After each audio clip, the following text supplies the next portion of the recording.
Olá, seja bem-vindo. É um prazer estarmos de regresso aqui à Novo Tempo, Portugal, para continuarmos com o nosso programa Bíblia Aberta. Já vamos na quarta semana deste tema que nos tem tomado a atenção. Estamos a estudar a carta, a epístola do apóstolo aos Hebreus e tem sido realmente uma bênção descobrir tanta revelação que esta carta deixou. Temos comentado aqui diversas vezes que a carta aos Hebreus foi escrita, podemos dizer, como um sermão, uma mensagem realmente profunda, com muitas dimensões teológicas também, mas, claro, muitas também para a vida e para a essência da vida cristã, especialmente para os crentes que atravessam algumas lutas e dificuldades, e se nós também não os atravessamos. Por isso, muito obrigado pela sua presença aí desse lado. Vamos daí para um pouco mais de 20 minutos e hoje com a Raquel Almeida. É um prazer, Raquel, receber-te aqui na Novo Tempo e na Bíblia Aberta, para podermos juntos abrir a Bíblia, mas hoje é sobretudo para escutarmos um pouco da tua reflexão. Nós estamos a estudar, a partir dos Hebreus, estamos basicamente a estudar Jesus Cristo, não é? Porque o tema realmente desta carta é de tal maneira Cristo como o centro, que depois o apóstolo Paulo explora diferentes dimensões. No último tema que aqui estudámos, falávamos muito sobre esta grande ideia de Jesus como filho e muitas nuances dessa expressão de ele ser filho e se revelar como filho. É interessante porque isto serve um bocadinho de mote para aquilo que vai ser o grande tema que vamos hoje abordar aqui, que tu nos vais ajudar, porque se Cristo é filho, logo connosco ele é irmão, porque nós também somos filhos. Ora, hoje vamos abordar esta ideia de Jesus como nosso irmão.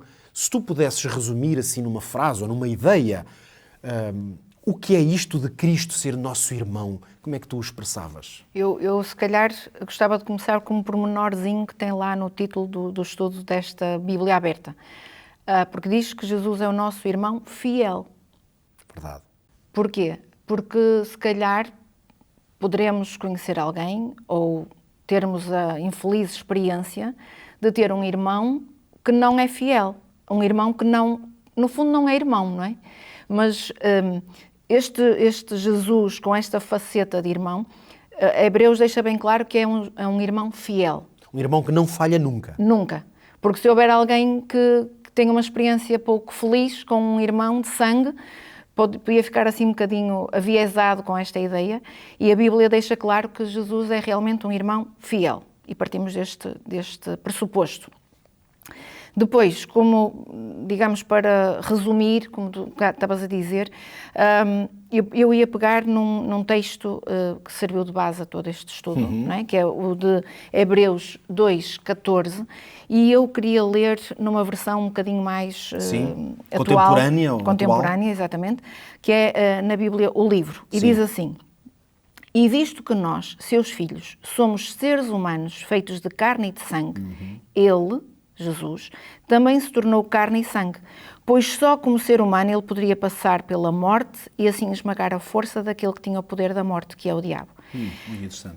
Cristo veio à Terra tomando sobre si a humanidade, constituindo-se assim representante do homem, para mostrar que neste grande conflito que vivemos, cada um de nós, para demonstrar que o homem, tal como Deus o criou, pode, unido ao Pai e unido ao Filho, poderíamos então obedecer àquilo que o Divino nos reclama, digamos assim. E é este o propósito de Jesus como filho, como irmão fiel, mostrar pelo seu modelo, pela sua experiência, pelo seu exemplo, que nós também, humanos, podemos seguir esse exemplo. Eu estava a ouvir-te e a pensar que Jesus realmente é como um irmão. Se pudéssemos usar isto, é uma metáfora, claro, mas às vezes elas são úteis, poderíamos dizer que Cristo é como um irmão mais velho, porque como ele participou em todas as lutas, sem dúvida, a expressão às vezes noutras traduções diz que ele participou das mesmas coisas que nós.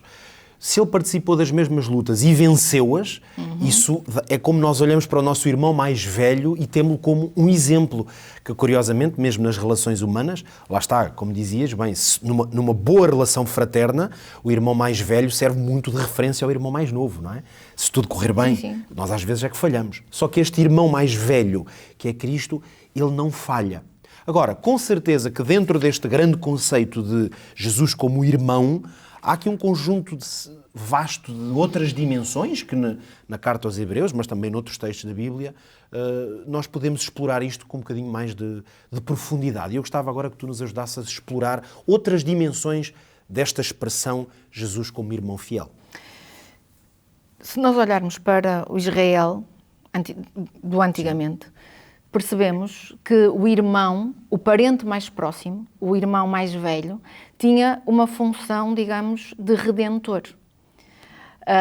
Acontecia que se existisse algum problema na família, se existisse alguém que tivesse perdido as suas propriedades ou que tivesse que vender até a sua própria vida para pagar uma dívida que tinha, tornando-se assim escravo dessa pessoa a quem devia, o irmão, lá está, o irmão fiel, o redentor, tinha essa possibilidade de pagar para libertar o seu familiar. Eu gosto muito de pensar nisto sem qualquer interesse do irmão mais velho. Era mesmo por amor que ele fazia isto. Não era por obrigação, não era porque a sociedade exigisse, mas por amor. Ele pagava para que o seu irmão mais novo, que estava a passar por alguma dificuldade, pudesse ser resgatado. E mesmo quando este irmão redentor também tinha um papel de justiça. Sim. Porque, imaginando que havia, por exemplo, um familiar era assassinado, por exemplo, e ele, como redentor, garantia que aquele assassino iria ser penalizado, iria cumprir a pena de ter feito aquele erro. E é isto que eu gosto de pensar de Jesus como nosso Redentor, porque nós, quando olhamos para a cruz, para o sacrifício que Jesus fez na cruz, nós percebemos claramente estas duas dimensões. Sim. Jesus como Redentor, porque nos liberta da escravidão, do pecado, resgata-nos das mãos do inimigo, mas também, ao mesmo tempo, ele tem este papel de justiça, porque o salário do pecado é morte, é o que diz a Bíblia, não somos nós que o dizemos, mas a Bíblia diz isto claramente, e Jesus, com o seu sacrifício na cruz, também cumpre este pagamento do pecado, cumpre aquilo que nós devíamos sermos nós a pagar pelo nosso erro. Mas Jesus é este Redentor que nos liberta, que nos resgata, mas também que faz cumprir a justiça, pagando então o preço que o pecado assim exige. E, de alguma forma, Jesus faz isto por um impulso de amor. Não um impulso de não pensar no que está a fazer, não é? Mas um impulso no sentido que não dava para fugir àquela questão. Porque nós encontramos o texto de João 3,16 que diz, porque Deus amou o mundo de tal maneira que era impossível ele esquecer-se do ser humano. E porque ele amou o mundo de tal maneira, ele deu o seu filho unigênito, o seu filho único, para morrer por cada um de nós. E é neste impulso de amor que Jesus toma o nosso lugar e convida Deus a representá-lo a ele próprio, filho de Deus, a representá-lo também como, a olhar para ele como representante da humanidade. E é este Redentor que é tão extraordinário, porque Jesus, usando uma expressão que é muito nossa, não é? Jesus podia assobiar para o lado, fazer de conta que não era nada com ele, que não, podíamos dizer, erraste, agora estás a sofrer as consequências, mas Jesus, neste impulso de amor, vai realmente resgatar a humanidade. É uma ideia de identificação, ou seja, ele não assobia para o lado porque ele se identifica. É por isso que nós, às vezes, quando vemos, por exemplo, alguém em sofrimento, curiosamente, temos muito mais facilidade em ter empatia com o sofrimento de uma pessoa que nós conhecemos, ou seja, com quem nos identificamos. E precipitamos a ajudar. Às vezes, um sofrimento que é longínquo ou de alguém que nos é totalmente alheio, parece-nos que não salta tanto aos nossos olhos. E então poderemos dizer, eu ouvia-te e pensava, realmente isto é a ideia de uma identificação plena, não é, que Jesus tem com cada um de nós. E Jesus vai mais longe ainda, porque ele podia ser um irmão fiel, cumprir todas as suas responsabilidades de redentor, de resgatador, de irmão mais velho, mas não se querer identificar connosco. Sim. E Jesus, em Hebreus 2:11, diz claramente que nós, que fomos purificados por Jesus, temos agora o mesmo Pai que Ele. E é por isso que Ele não se envergonha de nos chamar irmãos. É tremenda esta afirmação, não é? Não se envergonha de nos chamar irmãos. Olhando para nós e vendo em mim tantas falhas, o facto de Jesus dizer que não se envergonha de me chamar irmã tem que fazer em mim alguma diferença. E o texto é claro, porque há aqui uma resposta que nós temos que dar. Nós também não podemos ficar indiferentes a tudo isto que Jesus e que Deus fez por nós. Então, qual é que deve ser a nossa resposta? O que é que Deus nos pede? Quando abrimos a Bíblia, percebemos isso. Deus pede-nos, em Mateus 10:32, para reconhecer diante de todos, reconhecermos Deus como nosso Senhor. E em 2 Timóteo, ele continua com este desafio e ele diz: não tenhas vergonha de falar aos outros do nosso Senhor, nem de mostrar que estás ligado a mim. Se Jesus não se envergonha de nos chamar irmãos, e ele pede-nos, no fundo, uma retribuição. Exatamente. É um amor que tem que ser bilateral, porque só assim é que faz sentido, não é? O amor tem que ser bilateral. E Jesus diz-nos isto mesmo: não te envergonhes de mim, não te envergonhes de falar de mim. E isto nós podemos sentir em qualquer fase da nossa vida. Podemos sentir vergonha. E é isto que Jesus diz para não termos, porque ele não teve qualquer vergonha de nos chamar irmãos. E Deus quer que nós reconheçamos realmente Jesus e Deus como nossos familiares, digamos assim. Deus, na pessoa de Jesus, tornou-se o nosso Redentor. Jesus pagou a nossa dívida e nós não podemos achar que isto não é importante. Há bocadinho dizia que o irmão mais velho tem um papel importante, ou é para ele que olhamos muitas vezes.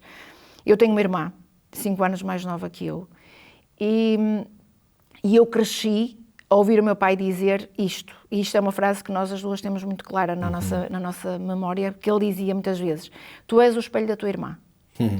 E eu que sou a mais velha, não é? Tu és o espelho da tua irmã. Tudo o que tu fizeres, a tua irmã vai repetir, a tua irmã vai fazer igual. Então era uma responsabilidade de irmã mais velha. Era uma responsabilidade que eu às vezes não gostava nada. Exato. Não é? Porque aquilo punha em mim uma responsabilidade acrescida.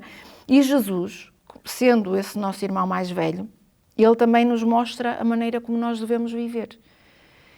Às vezes pode nos parecer complicado viver, estar nesta sociedade que às vezes é tão difícil, mas olhando para o exemplo do nosso irmão mais velho, e esse não tem falhas, porque eu tive falhas como irmã mais velha, não é? Certamente.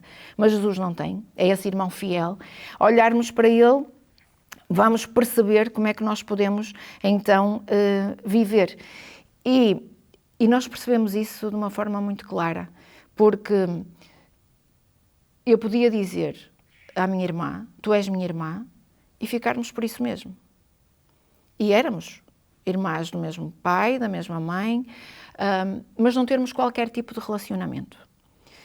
E a Bíblia leva-nos a vivermos esta fraternidade com Jesus de uma forma muito vivida, de uma forma muito clara, de forma tão clara que tem que fazer parte do nosso dia-a-dia.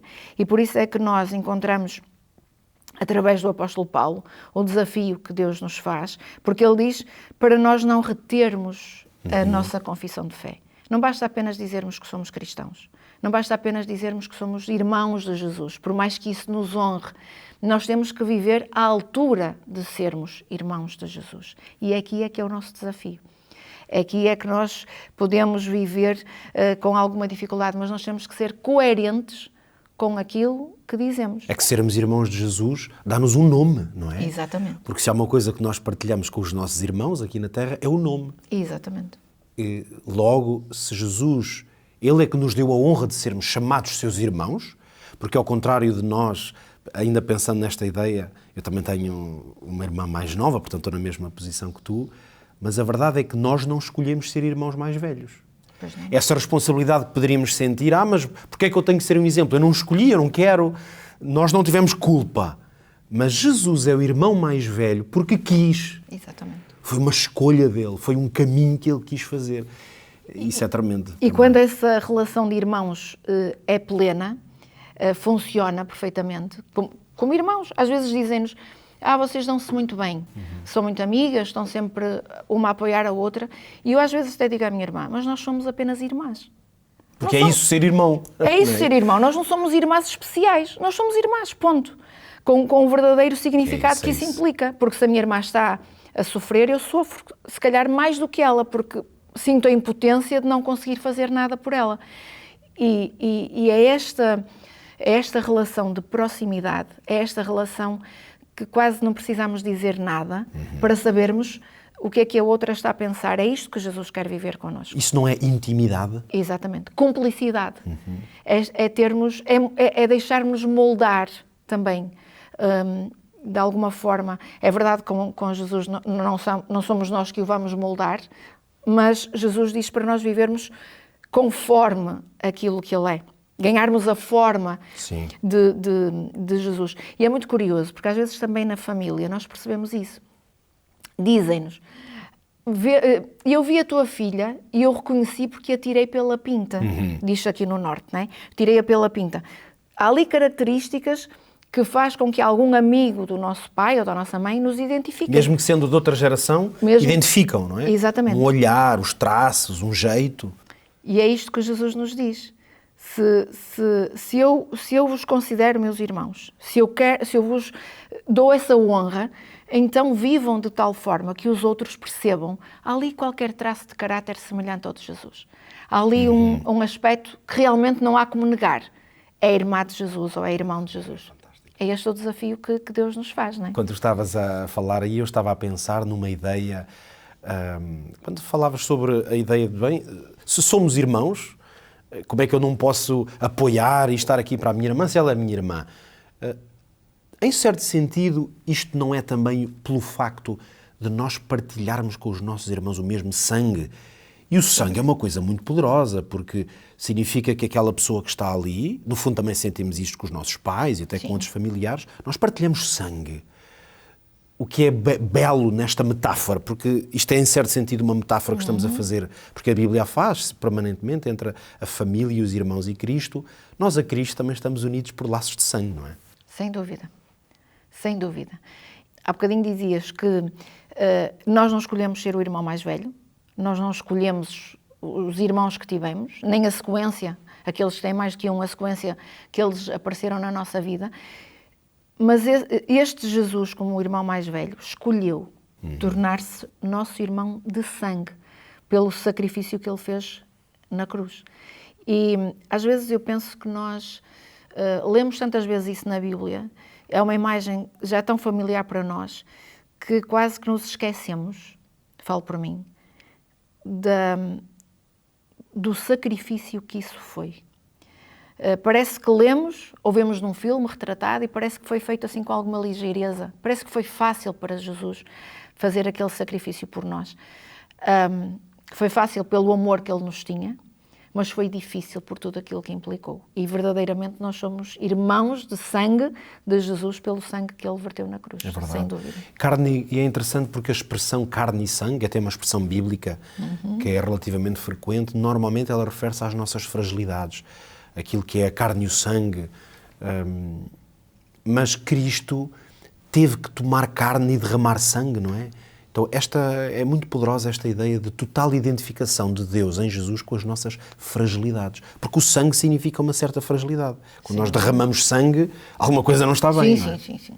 E há bocadinho dizíamos que Hebreus, nos estudos que nós já fizemos anteriormente, percebemos que Jesus é próximo do Pai, é soberano sobre todas as coisas, é o Criador, e depois vemos Jesus, quando avançamos com o estudo, percebemos Jesus realmente a tomar a carne e o sangue, as fragilidades, e há bocadinho dizíamos que Ele é o nosso irmão mais velho, aquele que nos dá o exemplo.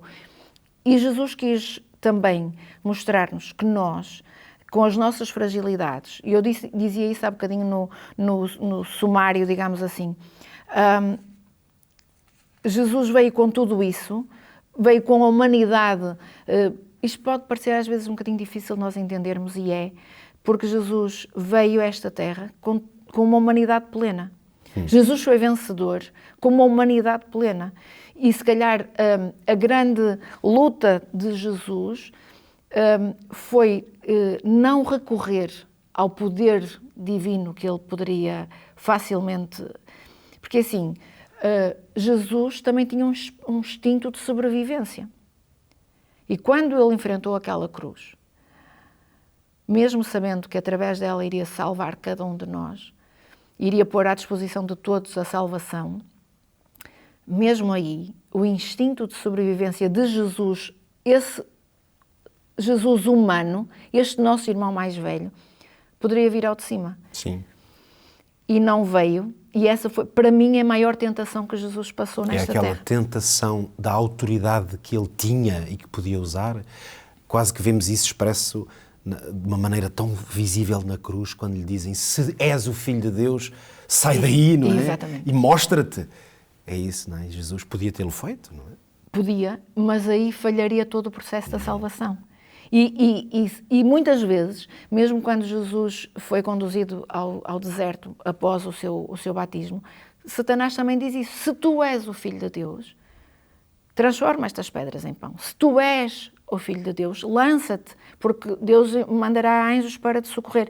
Mas a preocupação de Jesus não é provar que ele é Filho de Deus. A preocupação máxima de Jesus é demonstrar a cada um de nós que na nossa humanidade, com o poder de Deus, com a força que Deus nos pode dar, com a coragem que Deus nos pode dar, nós podemos ser vencedores. E este é o grande exemplo de irmão mais velho que Jesus nos quer transmitir, porque se Jesus viesse a esta terra como Deus, Satanás diria: mas tu estás acima deles.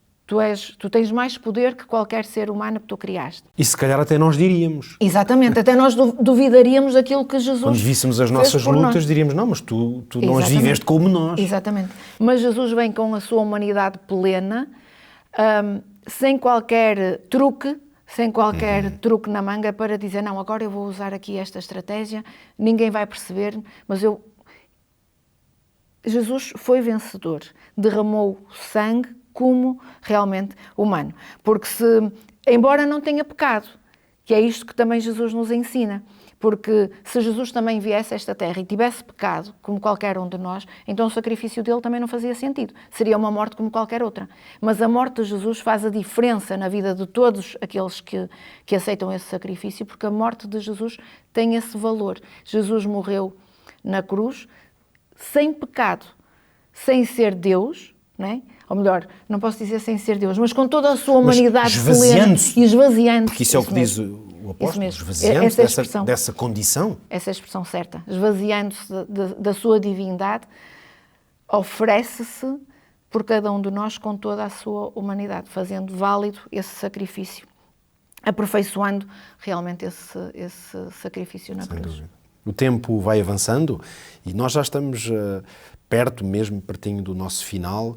Talvez esta fosse uma boa ocasião, Raquel, para te desafiar agora, depois destas muitas considerações que fizemos. Muitas delas até já tiveram notas práticas, mas eu acho que a última nota que eu gostaria de pedir-te era que, depois desta reflexão sobre esta natureza, esta identidade de irmão mais velho e de irmão fiel em Cristo, para alguém que nos está a ouvir e que até considerasse isto talvez um bocadinho teórico, como é que nós poderíamos tornar esta realidade, esta explicação, em alguma coisa de palpável que possamos dizer: isto vai fazer a diferença na tua vida? Como é que tu expressarias isto? Há um texto de Hebreus, Hebreus 12, nos versos 1 a 3, que é quase a receita para nós vivermos felizes. E diz assim: portanto, nós também, visto que estamos rodeados por uma tão grande multidão de testemunhas, que são aqueles heróis que estão descritos em Hebreus 11, né? Os heróis da fé, rodeados de uma tão grande multidão de testemunhas, vidas que são exemplos de fé, aqui é que vem o apelo para nós. Deixemos tudo aquilo que nos embaraça, tudo aquilo e o pecado que nos envolve tão de perto e corramos com perseverança a carreira que nos está proposta. Olhemos para Jesus. Ele é a fonte da nossa fé e aquele que a aperfeiçoa. Outras versões dizem que é o autor e o consumador da fé, o qual, pela alegria que lhe estava reservada, suportou a cruz, aceitando a humilhação, vindo a sentar-se no lugar da maior honra à direita do trono de Deus. Pensem bem em tudo aquilo que ele suportou da parte dos pecadores, para que não venham a enfraquecer, desencorajando-se. De alguma forma,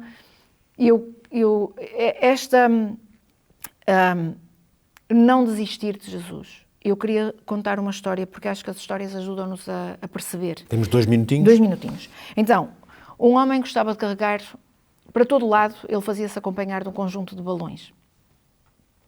Para todo lado que ele ia. Nunca largava. Não os dava a ninguém, nem vendia. Os balões eram a sua maior companhia. Um dia ele participou de um concurso e teve a sorte de ganhar uma viagem para um cruzeiro. E ele apanhou um táxi, no dia marcado, apanhou um táxi, foi para o porto para embarcar naquele navio, sempre acompanhado dos seus balões. Viajar num grande navio para ele era um sonho, que ele agora tinha a oportunidade de concretizar. Ele entrou no navio e na hora da refeição, quando ele tenta entrar no salão de refeições, ele percebeu que ele não conseguia passar pela porta, porque ele fazia-se acompanhar pelos seus balões. E ele então ficou fora e apenas comeu tostas com manteiga e ficou por isso mesmo. À noite mostraram-lhe a cabine onde ele ia ficar. Era maravilhosa, a cama era convidativa, mas ele enfrentou novamente o mesmo problema. Os balões não permitiam que ele entrasse na cabine. Então ele pediu um lençol e passou a noite sentado numa cadeira no convés do navio. E assim os dias foram passando, ele comia tostas com manteiga e ficava a dormir na cadeira no convés do navio. Certa manhã, ele recebeu um lindo convite para jantar com o comandante, à noite, na mesa do comandante. E ele, durante o dia, ele observou os preparativos. Ele ouviu os talheres, os cristais, o cheirinho da comida já se fazia sentir. Ele pôs a mão no bolso, sentiu a textura do convite, sabia que havia um lugar reservado, um lugar que só ele poderia ocupar, um lugar especial. E ele olhou para os balões. Era difícil libertar-se daqueles balões, mas aos poucos ele foi abrindo a mão e os balões foram voando. E naquela noite ele saboreou a melhor refeição, na melhor companhia que ele podia ter. E esta história faz-nos pensar um bocadinho. Será que nós também estamos agarrados a balões? Podem ser os amigos, pode ser o trabalho, pode ser os relacionamentos, o orgulho, qualquer coisa. Pecado. Que nos impeça de ter esta refeição com o maior e o melhor comandante que é Jesus. Quem sabe, já é tempo de soltarmos esses balões. Quem sabe, é tempo de confiar neste encontro que Jesus quer ter connosco. E se assim fizermos, estamos a viver plenamente aquilo que Jesus quer. O plano de Deus. O plano de Deus. Que o Senhor o abençoe. Muito obrigado por ter estado connosco e Deus tem esta maravilhosa oportunidade para nós. Voltamos a ver-nos no próximo programa. Bíblia Aberta. Até lá. Que Deus o abençoe.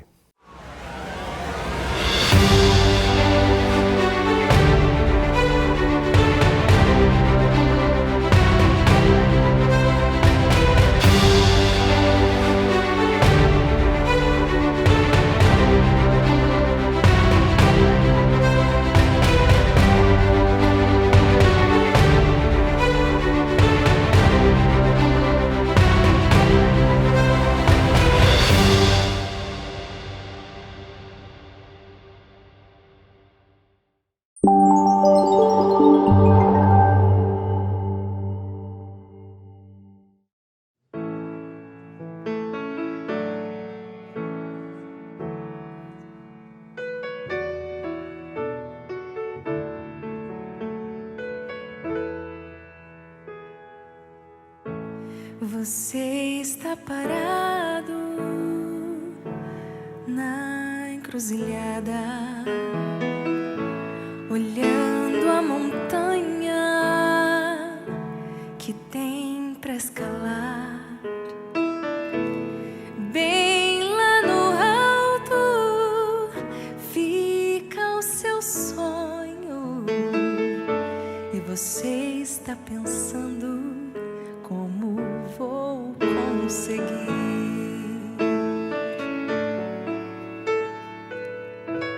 Alguns já falaram, você ficou louco. Sabe quantos tentaram, você nunca vai chegar. Mas essas pessoas ficarão ofuscadas quando a luz da sua estrela começar a brilhar. seguindo, não olhe para trás, persiga o seu sonho e chegue até lá. E se falarem tudo bem, não importa, porque para o nosso Deus você é uma flor.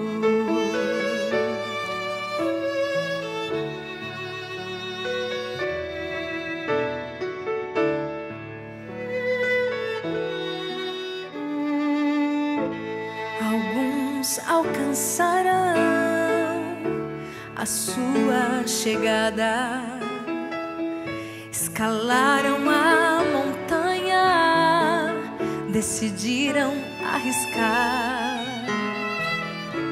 Mas você consegue, não desanime. Coloque os seus sonhos nas mãos de Deus. Então vá seguindo, não olhe para trás, persiga o seu sonho e chegue até lá. E se falarem tudo bem, não importa, porque para o nosso Deus você é uma flor. Pois um sonho é um sonho e uma flor é uma flor. Para uma flor se abrir é preciso calor. É uma flor, é uma flor, é uma flor.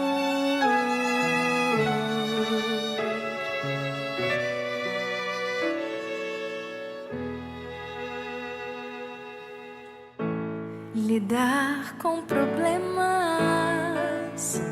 faz parte da vida. Quantas flores murcharam antes mesmo de se abrir. Outras foram jogadas, lançadas ao vento. Mas este é o seu momento de desabrochar. Então vá seguindo, não olhe para trás, persiga o seu sonho e chegue até lá. E se falarem tudo bem, não importa, porque para o nosso Deus você é uma flor.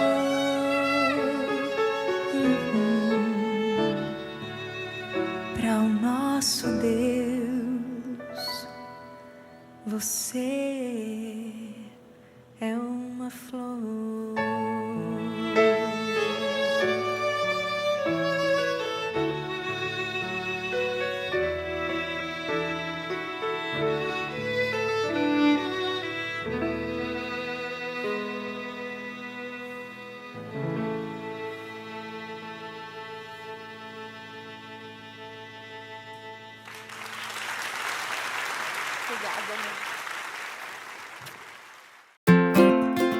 Quando o Bino fez 3 anos, a mãe decidiu que ele iria para uma escola internacional em Timor-Leste.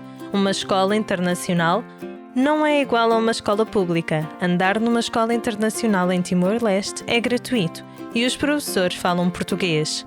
Andar numa escola internacional, porém, custa dinheiro e os professores falam inglês. A mãe de Bino queria que ele aprendesse inglês, por isso pediu ao pai dele que procurasse uma escola internacional em Dili, a capital Timor-Leste onde viviam. O pai de Bino encontrou várias escolas internacionais, mas eram muito caras. Então ele passou por uma igreja adventista do 7º dia viu um anúncio na cerca da igreja a publicitar a Escola Adventista Internacional de Timor. Para seu deleite, ficou a saber que podia pagar esta escola e enviar Bean para lá. Os pais de Bean não eram adventistas, mas já tinham ouvido falar sobre os adventistas. O tio da mãe era adventista. Bean iniciou os seus estudos na escola adventista, rapidamente aprendeu inglês e por causa dele a mãe também aprendeu. Todos os dias, quando Bean chegava à casa depois da escola, ela pedia-lhe que ele ensinasse algumas palavras em inglês que ele estava a aprender. Hello, disse Bean. Hello, repetiu a mãe. Goodbye. À medida que as semanas e os meses foram passando, as aulas de inglês começaram a ficar mais complicadas. I love you, disse Bean. I love you, exclamou a mãe. Inglês não era a única coisa que Bean lhe ensinava depois da escola. Todos os dias, Bean ouvia histórias da Bíblia que os professores contavam e ele ensinou à mãe sobre David e Golias, Jonas e o grande peixe, Jesus e o menino cujo lanche alimentou mais de 5.000 pessoas. Ela gostava imenso de ouvir o filhinho a contar as histórias bíblicas. Os pais de Bean começaram a ler a Bíblia. Por vezes tinham perguntas sobre o que estavam a ler, por isso falavam com o pastor da igreja adventista perto da escola de Bean e um missionário americano que também vivia na ilha. O pastor e o missionário visitavam regularmente a casa de Bean. Chegou o dia em que os pais de Bean se batizaram e se uniram à igreja adventista. Hoje não é só o Bean que vai à escola, os pais também vão. Eles trabalham como zeladores da escola. Por causa da escola, toda a família agora fala inglês, mas o mais importante é que amam Jesus de todo o coração. Há alguns anos, parte da oferta do 13º sábado ajudou a abrir a escola adventista em Dili. Este trimestre, a oferta do 13º sábado ajudará a construir um dormitório para que as crianças das aldeias distantes possam estudar e viver na escola. Obrigada por contribuir com esta oferta especial.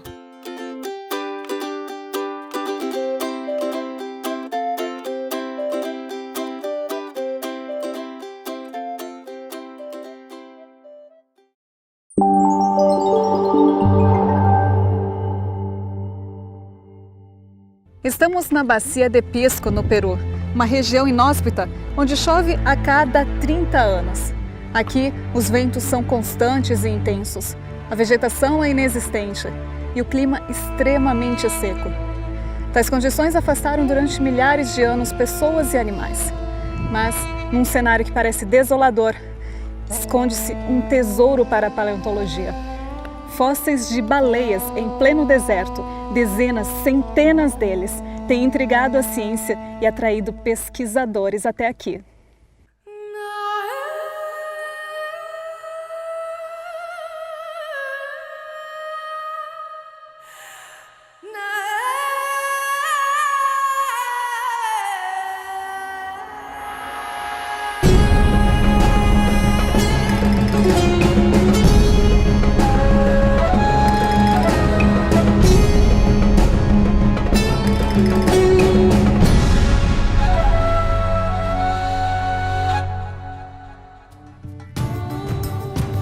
Sob o quente sol do verão peruano e a areia a perder de vista, jaz um mistério.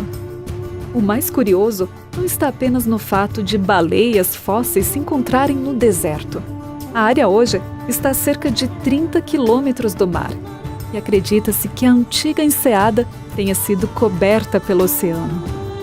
O que parece realmente perturbador é a quantidade espantosa de baleias sepultadas juntamente com golfinhos e até pinguins sob o manto de areia.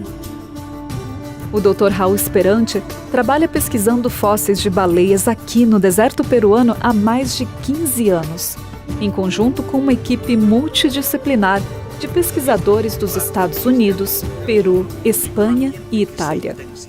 As I began studying these fossil whales, one of the main questions was, why are there so many? Why are they so well preserved? And why are they fossilized in the first place? Paleontologists and geologists use what's called the uniformitarian approach, which is we study modern environments and settings and processes in order to explain what happened in the past. Well, I did the same. Então, na busca por desvendar o que ocorreu aqui, Esperante partiu da premissa comum entre os cientistas evolucionistas: o presente é a chave para o passado. Na prática, neste caso, começou a estudar o que acontece com baleias mortas no oceano atualmente, a fim de entender o que pode ter ocorrido às baleias fossilizadas. Para tanto, o paleontólogo espanhol percorreu uma verdadeira empreitada, não só na areia do deserto, como também nas águas do mar. I went on several cruises out into the ocean to search for dead whales on the sea bottom. And we found several, and we monitored them for several months and several years. And we took lots of images, pictures, and then we saw how the decay process happens. And it happens very fast. So fast that in a matter of a few months to a few years, there's nothing left. What commonly happens is that the whale dies and may float for a few days or even a few weeks, and decay begins in the body.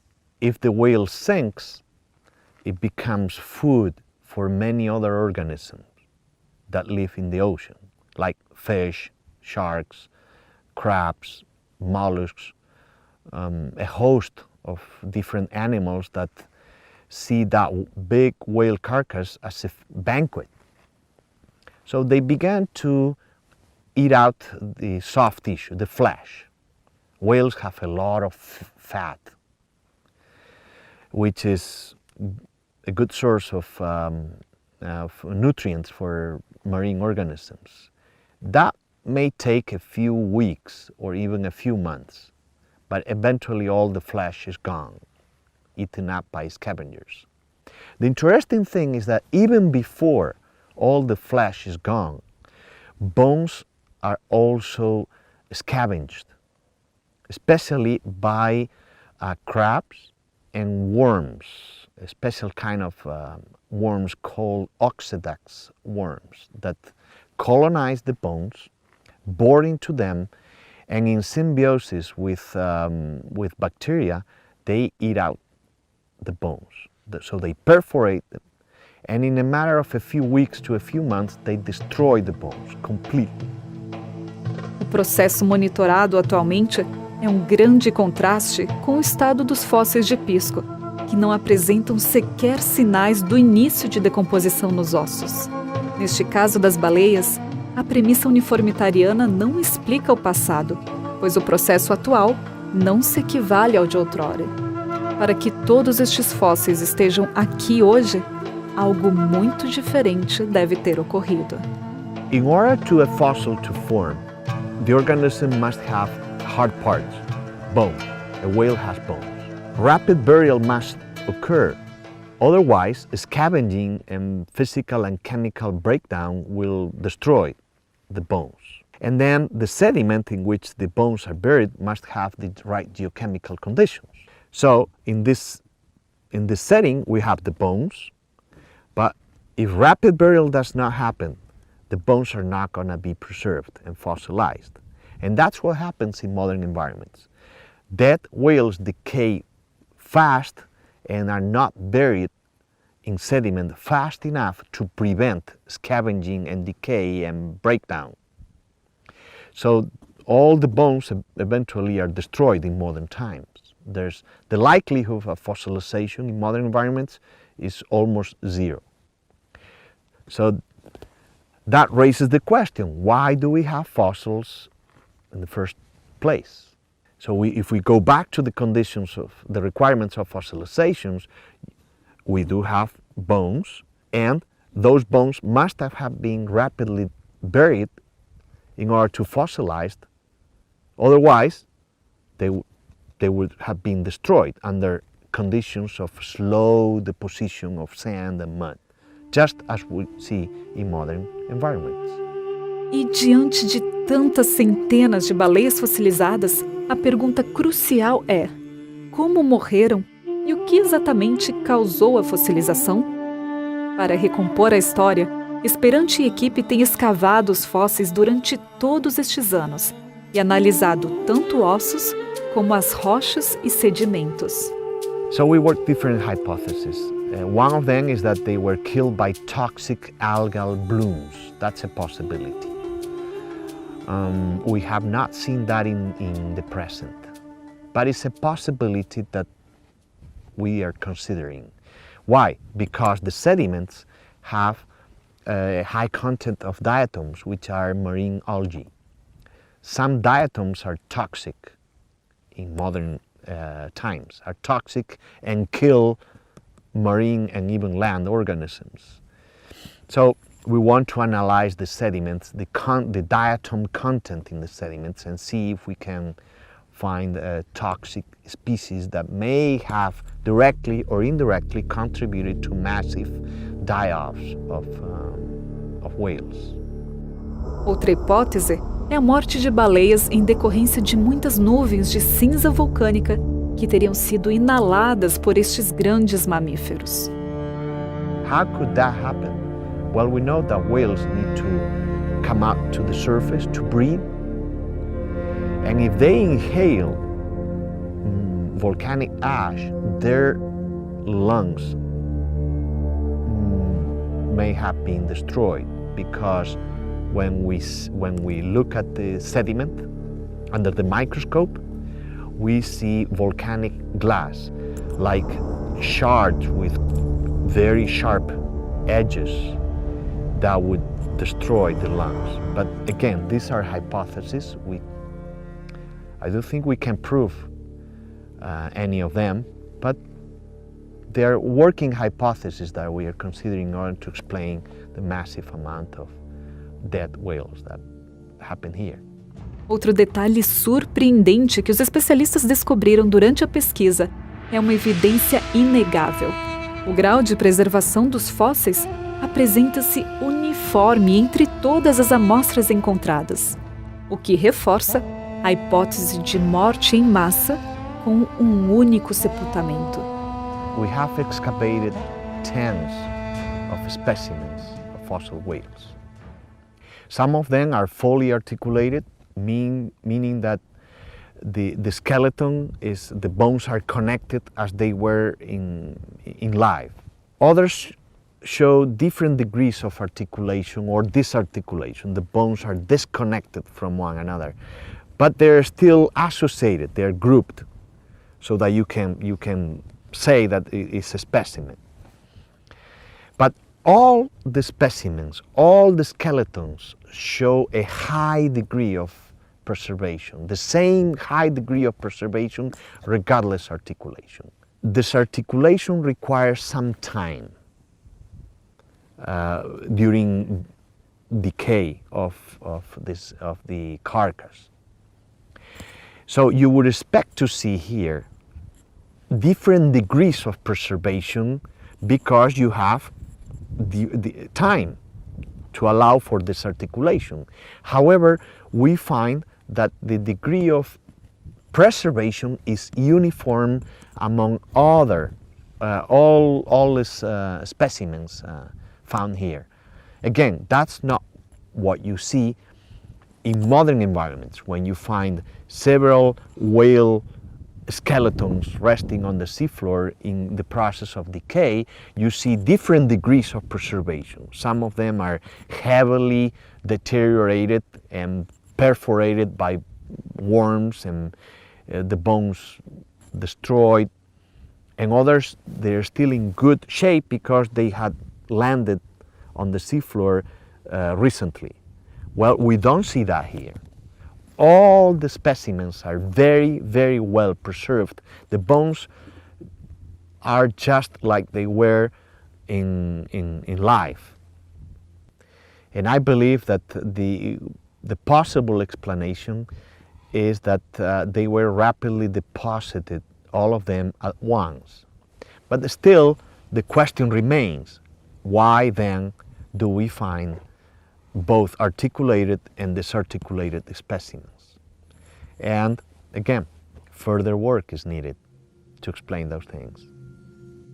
Como testemunhas silentes, os fósseis em Pisco parecem colocar em xeque a premissa uniformitariana de que o passado se descortinou como o presente.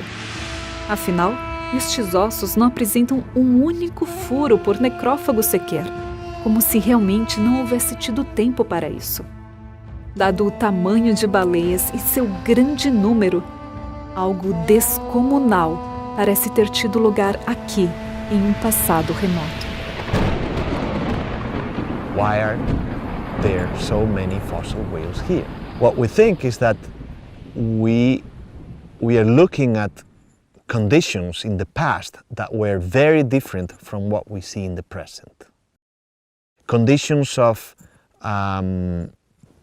different, maybe higher, much higher rates of accumulation of sediment in the ocean basin that prevented decay and scavenging and destruction and preserved the bones and fossilized them. So one main question is, what caused the death of so many whales? But another important question is, what caused fossilization? In order to have fossilization, as we said, you need rapid burial. Otherwise, bone would have been destroyed, as we see in modern environments. So we also have different hypotheses to explain that. And that's why we excavate fossils and we analyze the bones and the rocks and the sediment and so on, trying to explain what caused the fossilization of them. We think that they must have been rapidly buried in this mud and sand that then cemented and preserved the bone. But we don't know the mechanism of rapid burial. That is still something that needs further study. Justamente por isso, uma das amostras mais notáveis encontradas por Esperante e equipe é uma baleia fossilizada praticamente completa, inclusive com a barbatana, e que, por assemelhar-se a um sorriso, rendeu ao espécime o carinhoso apelido A Sorridente. Interessante também é o sedimento no qual o fóssil está preservado. Foi depositado no fundo do mar ao cobrir a carcaça. This is one of the most remarkable specimens of fossil whales we have found in this area. It is almost complete, almost a complete skeleton. This is the skull with the nasal bone here on top and the right side lower mandible here at the bottom. Here is the occipital area of the skull and the neck. The cervical vertebrae are down here, displaced from the connecting point with the skull. And the rest of the vertebral column and ribs, part of the lumbar and tail vertebrae are missing. Still, most of the skeleton is preserved, articulated, meaning the bones are connected to one another. And we can see that the bones are encased in a hard orange rock, but it's almost fully exposed. The sediment, the rocks around, has been eroded by the water, wind, etc. And is now fully exposed. This sediment, this silt, fine silt, accumulates also on the seafloor in present time at very low rates, approximately a few centimeters per 1,000 years. The likelihood of being buried and preserved and become a fossil is almost zero in modern environments. Why? This skeleton has an approximate thickness of 60 centimeters. At a rate of a few centimeters per 1,000 years, this skeleton would take a few hundred years to accumulate, or even more, depending on the rate. In some modern environments, silt accumulates at a rate of 10, 15, 20 centimeters per 1,000 years. That means that this fossil, this whale, this skeleton would have taken 3,000 years to cover. But modern observations show that in modern times that the skeleton degrades and is destroyed very quickly in 3, 4, 5 years. So this should not be here, should never have never fossilized if the environment in the past in which this whale was buried was similar to environments in the present. That's why we suggest that the environment in the past in which this whale was buried was different from what we see in the present. We don't know what it was like, but burial by sediment must have been very rapid, much more rapid than it occurs in modern environments. O esforço de toda a pesquisa em campo tem sido recompensado com uma das mais relevantes descobertas neste deserto peruano. Uma evidência que pode ser uma peça-chave neste complexo quebra-cabeça. There is even one more remarkable feature of this whale, which is the occurrence of this structure here. This is what is called baleen. Baleen is the filtering organ of these whales. These are filtering whales. They are called mysticeti whales. They open their mouth and they swallow large amounts of water, and then they expel it out and filter it through this organ in the mouth and retain small fish and krill. That's their food. This filtering organ is made of keratin. It's not made of tooth material or bony material. And it's only detached on the upper maxillary, the touch on the gum. So when the whale dies, it detaches very quickly in a span of time of a few hours to a few days.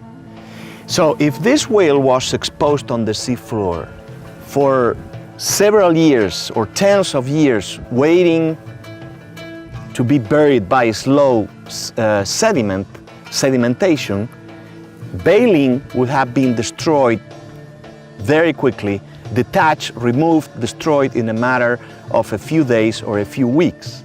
The fact that it's preserved, and it is preserved in an anatomical position, is a strong indication of rapid burial of the entire skeleton in no more than maybe a few days or a few weeks at the most. Um clássico exemplo deste grupo são as gigantescas baleias azuis, que para se nutrirem engolem enormes quantidades de água, filtram retendo krill e pequenos peixes e então expelem o restante da água para fora do corpo. As baleen são as maiores em tamanho que temos hoje em dia e, curiosamente, constituem a maioria das espécies encontradas no deserto de Pisco. Um detalhe importante é que este órgão composto de placas de queratina, o mesmo componente de nossas unhas e cabelo, perde a aderência à mandíbula logo após a morte da baleia. E, para espanto da comunidade científica, entre os fósseis aqui no deserto estão quase uma centena de carcaças completas, que incluem barbatanas muito bem preservadas e ainda na posição de vida. This filtering organ is not rooted in the maxillary as teeth are. It's only glued on the gum of the whale by means of an organic glue, natural organic glue that keeps the baleen attached on the gum. When the whale dies in the ocean, that organic glue that keeps it attached decays, and the entire structure, the baleen, detaches from the mouth and is lost. Usually currents take it away and is torn apart and breaks up and is destroyed. We've seen that that happens in a span of time between a few hours to a few days. So that's why we usually don't see any baleen at all in dead whales on the sea bottom. And when we do find it, it's so badly deteriorated that the likelihood of preservation is minimal.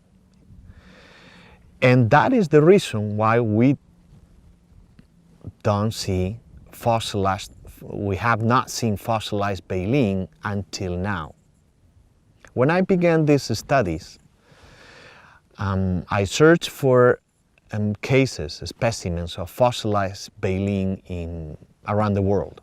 I visited over 100 museums, and I found a handful of specimens of fossilized baleen, some in California and some in other places. And I examined each of them. Well, it was just a few examples, and the reason is baleen does not fossilize. The likelihood of fossilization under modern conditions, for example, is almost zero, because it's soft tissue that detaches from the organism very quickly and decays fast. Well, interestingly, here in this desert, we have found over 80 specimens with fossilized baleen. And that's another piece of information, strong evidence that supports the model of rapid deposition of these layers. Otherwise, baleen would not be found in any specimen if rapid deposition did not happen. E uma das maiores importâncias da pesquisa de Pisco é justamente que descobertas como a sorridente questionam o atual método de datação relacionados com a taxa de sedimentação. Not only baleen is preserved in many of these specimens, but is preserved often in live anatomical position. Definitely that's not what you would expect if a slow deposition, gradually slow deposition over tens or hundreds of years happened, as we see, for example, in modern environments. So I think that something was different. Something happened differently in the past that we still don't understand, we don't know. Parece razoável pensar que um grande esqueleto pudesse repousar num piso oceânico ou em águas rasas durante milênios, sem ter sido perturbado por agentes físicos, biológicos que deteriorassem os ossos? O quebra-cabeça começa a tomar mais forma. Pelo menos aqui, nesta arenosa região de Pisco, algo muito diferente teve seu lugar no passado, como atestam os intrigantes fósseis de baleias que documentamos com nossos próprios olhos. Definitivamente, neste cenário do deserto peruano, as rochas parecem revelar muito mais sobre um evento na história associado a uma súbita catástrofe. E é isso que torna os fósseis tão fascinantes. Eles estão aqui, estão belamente preservados, como memoriais, alertando de um passado que não deve ser esquecido, tampouco ignorado. Quanto mais evidências como estas, trazidas à luz das areias de Ica, se descortinam, mais urgente é nossa necessidade de questionar.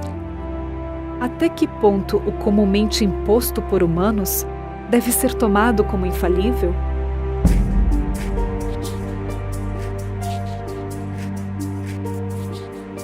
É realmente o uniformitarismo a chave definitiva para decifrar nossas origens?